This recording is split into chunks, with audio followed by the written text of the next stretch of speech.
صحابہ سے مشاورت کی گئی ہے، انصار کی رائے لی گئی ہے، مہاجرین سے مشورہ لیا گیا ہے، اور انصار ہی نے سعد بن معاذ رضی اللہ تعالی عنہ اسی میدان بدر میں جب حضور رائے طلب کرتے ہیں، حضرت سعد کھڑے ہوتے ہیں، یا رسول اللہ لگ رہا ہے کہ آپ ہم انصار کی رائے جاننا چاہ رہے ہیں۔ حضور نے فرمایا ہاں اے انصار بتاؤ تمہاری کیا رائے ہے؟ اگر مشرکین سے جنگ ہوتی ہے، کفار سے دو بدو مقابلہ ہوتا ہے، اگر جان کی بازی لگتی ہے تو تمہاری رائے کیا؟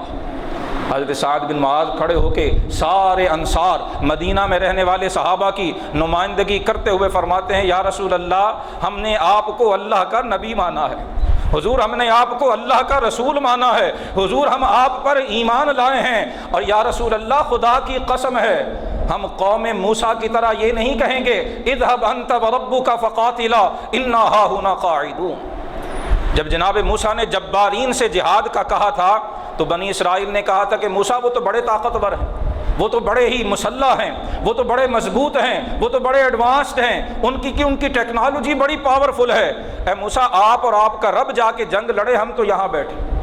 یہ بنی اسرائیل کا جواب تھا۔ حضرت سعد بن معاذ نے کہا یا رسول اللہ ہم ہرگز یہ نہیں کہیں گے، بلکہ اللہ کے رسول اگر آپ ہمیں حکم دیں ہم سمندروں میں کود جائیں گے، اللہ کے رسول اگر آپ حکم دیں گے جہاں تک آپ فرمائیں گے ہم آپ کی قیادت میں جانے کو تیار ہیں، اور یہ مشرکین تو کیا جن سے بھی آپ کہیں گے ہم آپ کے ساتھ اس کے خلاف جنگ کرنے کو آمادہ ہیں۔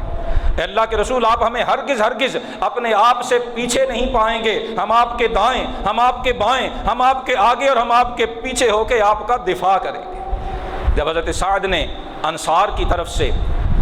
یہ رائے دی، رسول اللہ صلی اللہ علیہ وسلم کا چہرہ انور چمک اٹھا، حضور خوش ہو گئے اور فرمایا سعد اور اے میرے صحابہ اللہ کا نام لے کے آگے بڑھو، اللہ کی تائید تمہارے شامل حال۔